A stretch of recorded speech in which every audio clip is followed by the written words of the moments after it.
கட்சி பலப்படுத்துவதற்கு எப்போவுமே மகளிர் அணியை ஒவ்வொரு ஆண்டும் கூட்டி நடத்துறது, ஆலோசனை கூட்டம் நடத்துறது இயல்பான ஒன்று தான். அதுபோன்று அடுத்த கட்டத்திற்கு அண்ணா திராவிட முன்னேற்றக் கழகத்துக்கு மகளிர் அணி எவ்வளோ வலிமையானதாக இருக்கணும், மாறணும் அப்படிங்கிறத களத்தில் எப்படி உள்ளாட்சி தேர்தல் வரப்போகுது, இடைத்தேர்தல் வரப்போகுது, அல்லது எந்த தேர்தல் வந்தாலும் எப்படி இன்னும் கூடுதலாக பலமாக களமாடணும் அப்படிங்கிறதுக்கான ஆலோசனை தான் நடந்தது.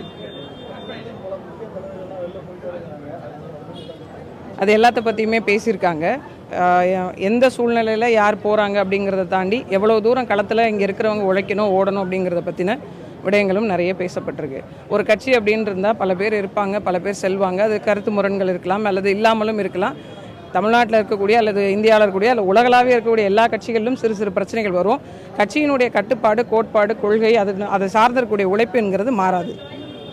கட்சி பலப்படுத்துவதற்கு எப்போவுமே மகளிர் அணியை ஒவ்வொரு ஆண்டும் கூட்டி நடத்துறது, ஆலோசனை கூட்டம் நடத்துறது இயல்பான ஒன்று தான். அதுபோன்று அடுத்த கட்டத்திற்கு அண்ணா திராவிட முன்னேற்றக் கழகத்துக்கு மகளிர் அணி எவ்வளோ வலிமையானதாக இருக்கணும், மாறணும் அப்படிங்கிறத களத்தில் எப்படி உள்ளாட்சி தேர்தல் வரப்போகுது, இடைத்தேர்தல் வரப்போகுது, அல்லது எந்த தேர்தல் வந்தாலும் எப்படி இன்னும் கூடுதலாக பலமாக களமாடணும் அப்படிங்கிறதுக்கான ஆலோசனை தான் நடந்தது. அது எல்லாத்த பற்றியுமே பேசியிருக்காங்க. எந்த சூழ்நிலையில் யார் போகிறாங்க அப்படிங்கிறத தாண்டி எவ்வளோ தூரம் களத்தில் இங்கே இருக்கிறவங்க உழைக்கணும், ஓடணும் அப்படிங்கிறத பற்றின விடயங்களும் நிறைய பேசப்பட்டிருக்கு. ஒரு கட்சி அப்படின்னு இருந்தால் பல பேர் இருப்பாங்க, பல பேர் செல்வாங்க. அது கருத்து முரண்கள் இருக்கலாம், அல்லது இல்லாமலும் இருக்கலாம்.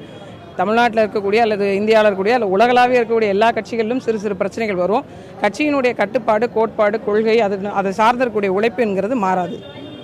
கட்சி பலப்படுத்துவதற்கு எப்போவுமே மகளிர் அணியை ஒவ்வொரு ஆண்டும் கூட்டி நடத்துறது, ஆலோசனை கூட்டம் நடத்துறது இயல்பான ஒன்று தான். அதுபோன்று அடுத்த கட்டத்திற்கு அண்ணா திராவிட முன்னேற்றக் கழகத்துக்கு மகளிர் அணி எவ்வளோ வலிமையானதாக இருக்கணும், மாறணும் அப்படிங்கிறத களத்தில் எப்படி உள்ளாட்சி தேர்தல் வரப்போகுது, இடைத்தேர்தல் வரப்போகுது, அல்லது எந்த தேர்தல் வந்தாலும் எப்படி இன்னும் கூடுதலாக பலமாக களமாடணும் அப்படிங்கிறதுக்கான ஆலோசனை தான் நடந்தது.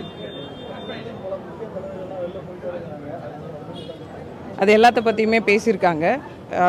எந்த சூழ்நிலையில் யார் போகிறாங்க அப்படிங்கிறத தாண்டி எவ்வளோ தூரம் களத்தில் இங்கே இருக்கிறவங்க உழைக்கணும், ஓடணும் அப்படிங்கிறத பற்றின விடயங்களும் நிறைய பேசப்பட்டிருக்கு. ஒரு கட்சி அப்படின்னு இருந்தால் பல பேர் இருப்பாங்க, பல பேர் செல்வாங்க. அது கருத்து முரண்கள் இருக்கலாம், அல்லது இல்லாமலும் இருக்கலாம். தமிழ்நாட்டில் இருக்கக்கூடிய அல்லது இந்தியாவில் இருக்கக்கூடிய அல்லது உலகளாவிய இருக்கக்கூடிய எல்லா கட்சிகளிலும் சிறு சிறு பிரச்சனைகள் வரும். கட்சியினுடைய கட்டுப்பாடு, கோட்பாடு, கொள்கை அதை சார்ந்திருக்கக்கூடிய உழைப்பு என்கிறது மாறாது.